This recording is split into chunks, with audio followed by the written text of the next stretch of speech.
Good morning dear student. स्वागत करते हैं आप सभी का आपके अपने YouTube channel OD study point में। तो प्यारे दोस्तों, आज की क्लास में हम लोग सॉल्व करेंगे केमिस्ट्री के चैप्टर नंबर 19 के मोस्ट इम्पॉर्टेंट क्वेश्चंस को। डियर स्टूडेंट, इस चैप्टर को मैं आपको इस तरीके से पढ़ाने वाला हूँ कि आपके पॉलिटेक्निक अथवा IERT एंट्रेंस एग्ज़ाम में इस चैप्टर से कहीं से भी क्वेश्चन एग्जामिनर पूछ ले, छूटेगा नहीं। आप 100% एक्यूरेसी के साथ मैक्सिमम 2 से 3 सेकंड के अंदर सॉल्व कर सकते हैं। डियर स्टूडेंट, जिस तरीके से मैं आपको यूट्यूब पर बिल्कुल फ्री कंप्लीट तैयारी करवा रहा हूँ, चाहे वो पॉलिटेक्निक हो IERT हो, आप यूट्यूब पर अच्छी तरीके से कहीं से भी सर्च कर लीजिए। जिस तरीके से मैं आपको तैयारी कराता हूँ बिल्कुल डिटेल में, ऐसा आपको कहीं पर नहीं मिलेगा, ये मैं गारंटी के साथ कहता हूँ। इसलिए डियर स्टूडेंट, जितनी भी क्लासेस मैं लेता हूँ उसको आप 1 से 2 बार अच्छी तरीके से ज़रूर देख लीजिएगा। यदि डियर स्टूडेंट प्रत्येक क्लास आप अच्छी तरीके से ले लेते हैं तो चाहे वो पॉलिटेक्निक एंट्रेंस एग्ज़ाम हो या IERT एंट्रेंस एग्ज़ाम हो, आप 90% प्लस क्वेश्चन को 100% एक्यूरेसी के साथ सॉल्व करके आएंगे, ये मैं गारंटी के साथ कहता हूँ। डियर स्टूडेंट, अभी से आप अच्छी तरीके से तैयारी करना स्टार्ट कर दीजिए, क्योंकि आपके पास समय कम है। तो कम समय में ज़्यादा चीज़ों को कवर करने के लिए आपको थोड़ा सा मेहनत ज़्यादा करने की ज़रूरत है। इसलिए डियर स्टूडेंट, आप कम से कम 6 से 8 घंटे अच्छी तरीके से अगले 1 से 1.5 महीने तैयारी कर लेते हैं तो आप डियर स्टूडेंट टॉप 100 रैंक ला सकते हैं। और डियर स्टूडेंट, यदि आप टॉप 100 रैंक के अंदर आते हैं तो आपको टॉप 10 गवर्नमेंट पॉलिटेक्निक कॉलेज या IERT कॉलेज में आपको बेस्ट से बेस्ट ब्रांच या यह कह सकते हैं मनचाहा ब्रांच आपको मिल सकता है। तो डियर स्टूडेंट, हमारी आपसे रिक्वेस्ट है कि इन लास्ट के 1 महीने को आप खोइएगा नहीं। समय को आप अच्छी तरीके से यूटिलाइज करते हुए कम से कम 6 से 8 घंटा डेली बेसिस पर अच्छी तरीके से ज़रूर तैयारी कीजिएगा।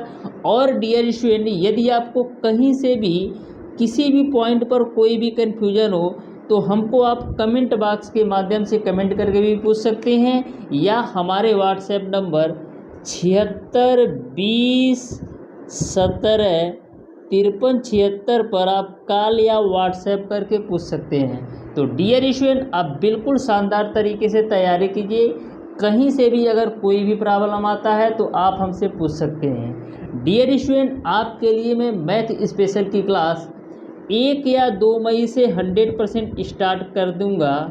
तो डियर स्टूडेंट, इस क्लास में मैथ को मैं आपको इस सिंपल तरीके से पढ़ाऊंगा कि आपके एग्ज़ाम में एग्जामिनर कहीं से भी मैथ पूछ ले, छूटेगा नहीं, इस बात की मैं गारंटी देता हूँ। बिल्कुल शानदार तरीके से मैथ को कवर अप कराने वाला हूँ। आपको प्रत्येक क्वेश्चन का सॉल्यूशन मैं आपको इस तरीके से बताऊँगा कि किसी भी चैप्टर का कहीं से भी मैथ से क्वेश्चन पूछ ले, मैक्सिमम आप 10 से 15 सेकंड के अंदर 100% एक्यूरेसी के साथ सॉल्व कर सकते हैं।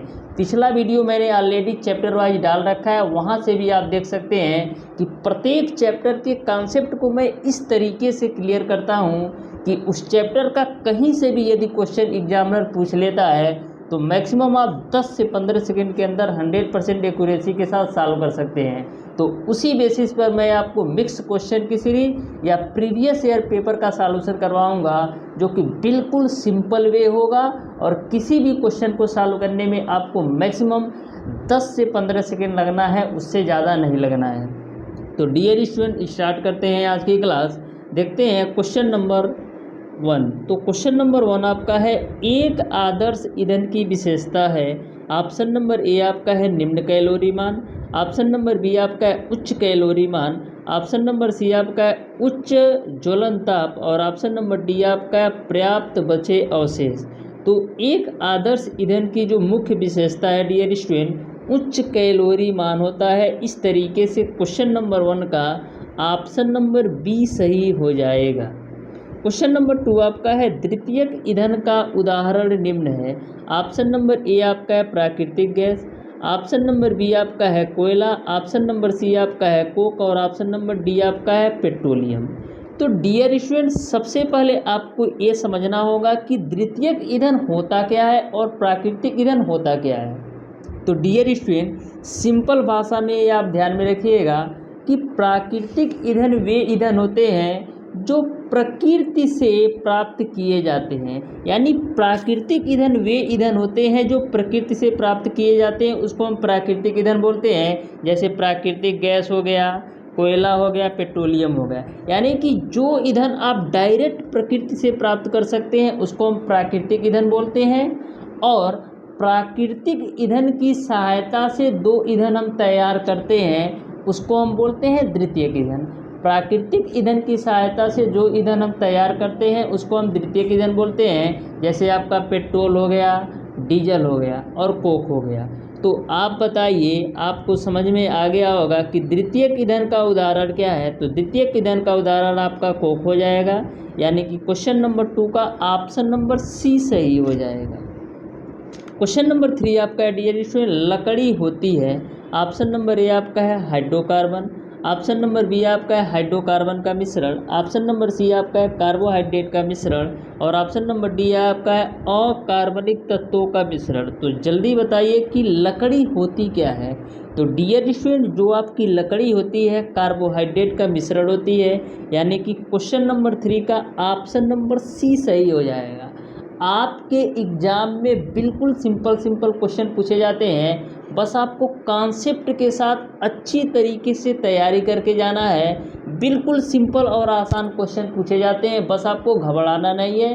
फ्री माइंड से प्रत्येक क्वेश्चन का आप सॉल्यूशन कीजिएगा तो 100% गारंटी के साथ आप 80+ क्वेश्चन कर जाइएगा। यदि आप डेली बेसिस पर सामान्यतः 4 से 5 घंटा पॉलिटेक्निक अथवा IERT की तैयारी करते हों। क्वेश्चन नंबर 4 आपका है, बायोगैस का उष्मीमान 35 किलो जूल प्रति ग्राम है। 0.5 किग्रा बायोगैस को जलाने पर कितनी ऊर्जा उत्पन्न होगी। तो देखो, क्वेश्चन में ही बोल रखा है कि 35 किलो जूल प्रति ग्राम है। तो इसका मतलब ये है कि 1 ग्राम ईंधन के लिए कितने की ज़रूरत है, 35 किलो जूल की ज़रूरत है। 1 ग्राम ईंधन के लिए 35 किलो जूल की आवश्यकता है। तो डियर स्टूडेंट, यहाँ पर बात हो रही है 0.5 किग्रा, लेकिन यहाँ पर तो आपने देखा 1 ग्राम की वैल्यू 35 किलो जूल है। तो यहाँ पर 0.5 किग्रा को आप ग्राम में चेंज कर लीजिए। यानी कि 0.5 गुणे 10 पे पावर 3 ग्राम होगा। अब डियर स्टूडेंट, 1 ग्राम की वैल्यू आपका 35 किलो जूल है, तो 0.5 गुणे 10 पे पावर 3 ग्राम किसके बराबर होगा, ये आपका बराबर होगा 0.5 गुणे 10 पे पावर 3 गुणे 35। इसको आप मल्टीप्लाई कर लीजिएगा और बताइएगा डियर स्टूडेंट, इस क्वेश्चन का कौन सा ऑप्शन सही होगा। ध्यान में रखिएगा, ये आपका आएगा ग्राम में, लेकिन आपको आंसर निकालना है किलो जूल में। तो आप इस तरीके से सॉल्व करके देख लीजिएगा कौन सा ऑप्शन सही होगा और बताइएगा क्वेश्चन नंबर 4 का कौन सा ऑप्शन सही होगा। इसको आप कमेंट बॉक्स में कमेंट करके ज़रूर बताइएगा। क्वेश्चन नंबर 5 आपका है डियर स्टूडेंट, निम्न में से किसका कैलोरी मान सर्वाधिक है।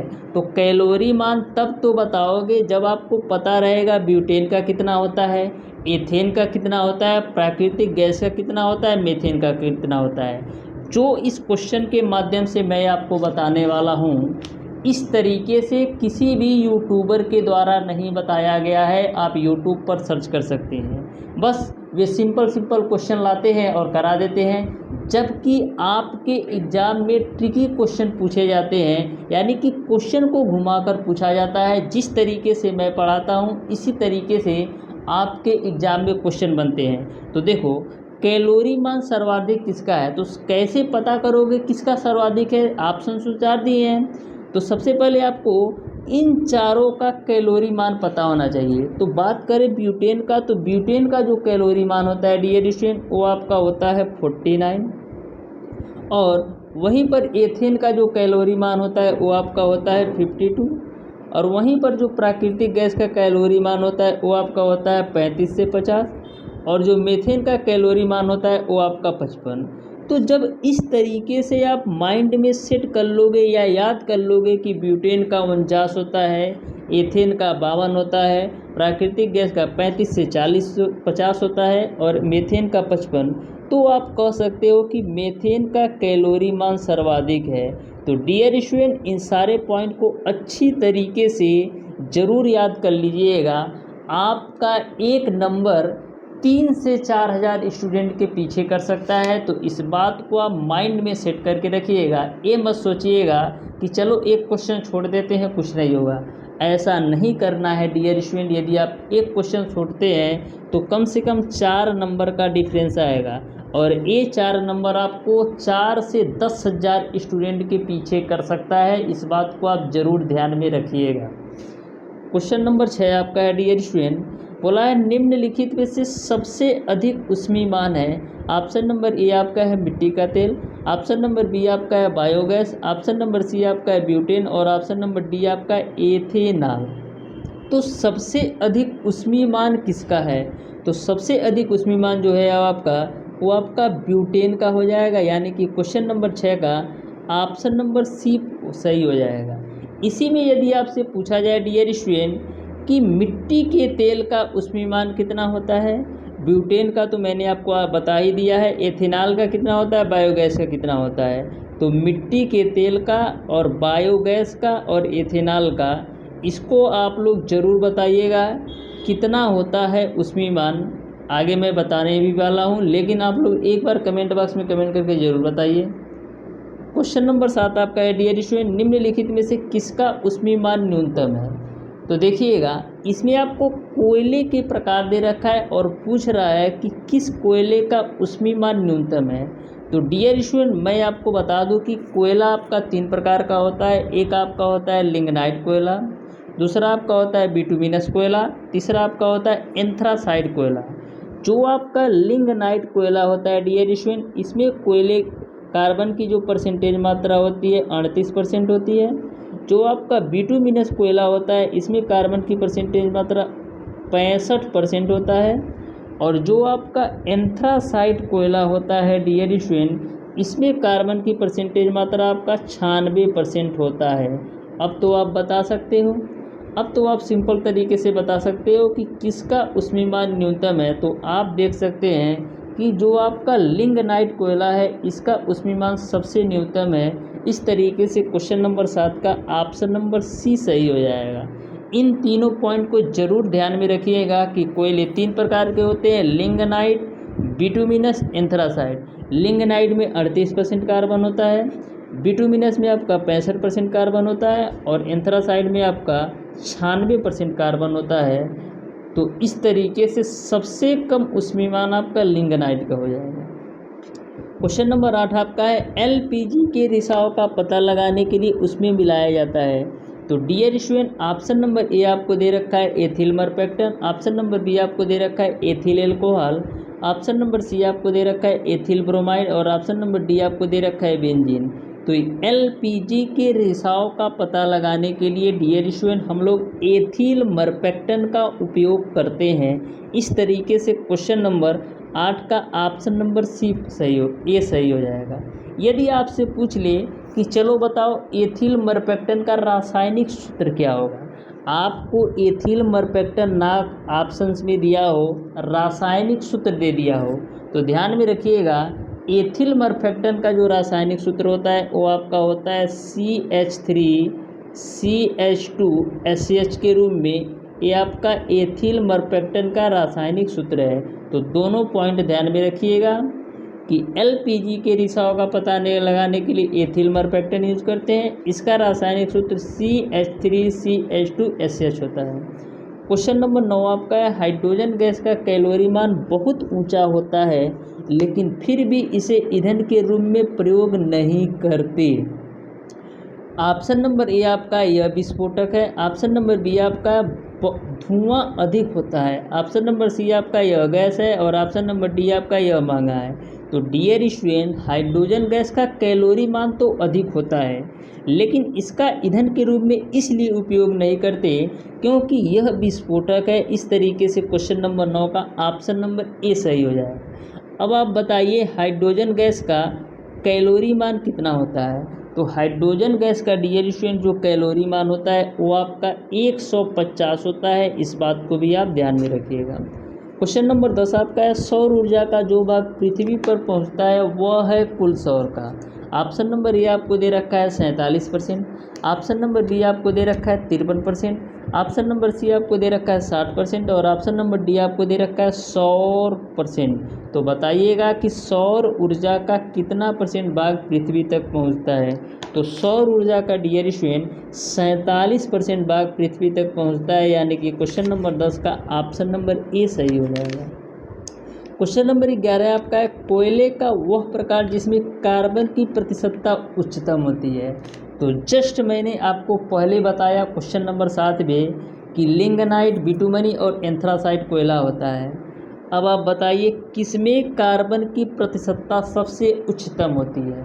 तो मैंने आपको बताया कि एंथ्रासाइट कोयले में कार्बन की परसेंटेज मात्रा सबसे उच्चतम होती है जो कि 96% होता है। वहीं पर बिटुमिनस का जो होता है कार्बन का परसेंटेज 65% होता है। लिंगनाइट का जो होता है वो आपका 38% होता है।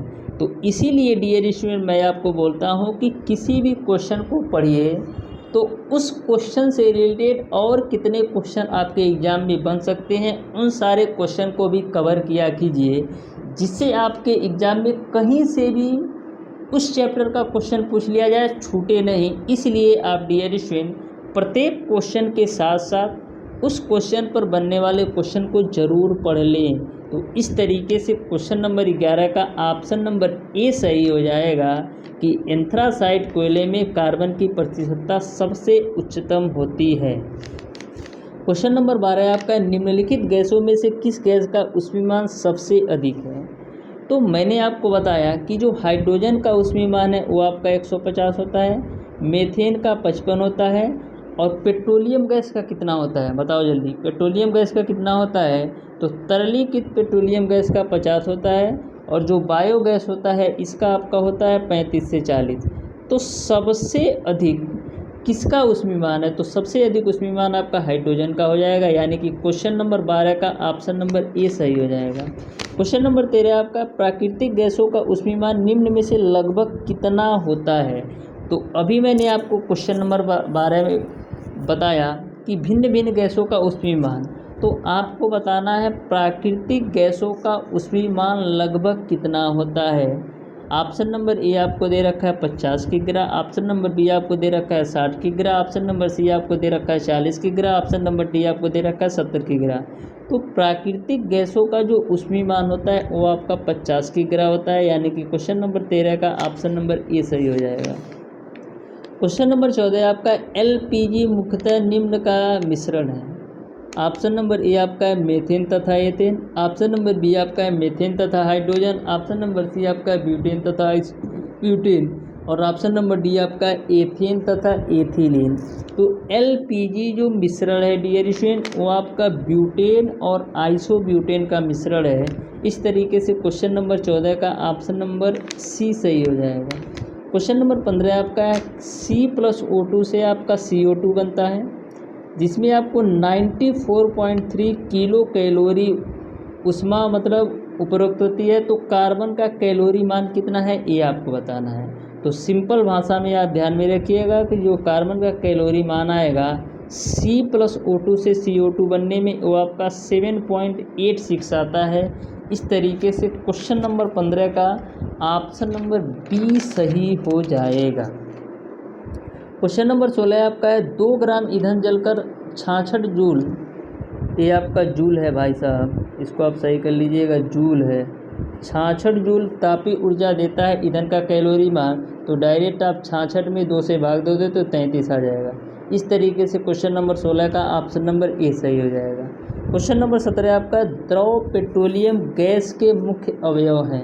ऑप्शन नंबर ए आपको दे रखा है मेथेन, एथेन तथा हेक्सेन, ऑप्शन नंबर बी आपका है ब्यूटेन तथा आइसोब्यूटेन, ऑप्शन नंबर सी आपका है मेथेन तथा हाइड्रोजन और ऑप्शन नंबर डी आपका है एथेन तथा एथिलीन। तो जल्दी बताओ द्रव पेट्रोलियम गैस का मुख्य अवयव क्या है? तो द्रव पेट्रोलियम गैस का मुख्य अवयव क्या है, इसको आप जल्दी बताइए कौन सा ऑप्शन सही होगा। ये इस क्वेश्चन के कौन सा ऑप्शन सही होगा?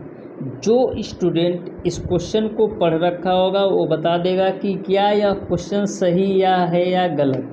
तो डियर स्टूडेंट, जो आपका ऑप्शन नंबर सी है ये आपका है एथेन, प्रोपेन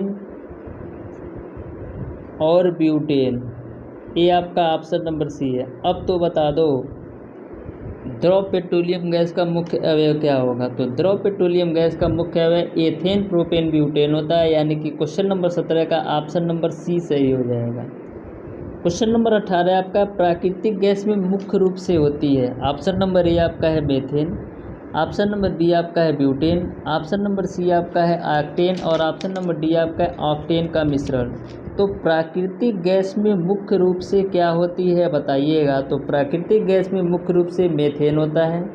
इस तरीके से क्वेश्चन नंबर 18 का ऑप्शन नंबर ए सही हो जाएगा। बताइएगा मेथेन का रासायनिक सूत्र क्या होता है। तो मेथेन का रासायनिक सूत्र आपका CH4 होता है। क्वेश्चन नंबर 19 आपका है मिट्टी के तेल का उपयोग ईंधन के रूप में किया जाता है क्योंकि यह। ऑप्शन नंबर ए आपका है कम वाष्पशील है, ऑप्शन नंबर बी आपका है अधिक वाष्पशील है, ऑप्शन नंबर सी आपका है सस्ता है, ऑप्शन नंबर डी आपका है बहुतायत में उपलब्ध है। तो मिट्टी के तेल का उपयोग ईंधन के रूप में किया जाता है, इसका मेन रीज़न है कि यह अधिक वाष्पशील है। इस तरीके से क्वेश्चन नंबर 19 का ऑप्शन नंबर बी सही हो जाएगा।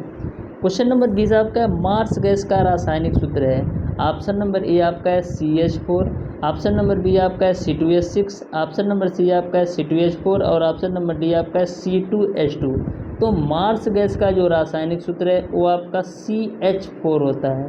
मार्स गैस का रासायनिक सूत्र होता है वो आपका CH4। CH4 को और क्या बोलते हैं? वो CH4 को और हम बोलते हैं मीथेन, यानी कि हम कह सकते हैं मीथेन को ही मार्स गैस कहते हैं, जिसका रासायनिक सूत्र CH4 है।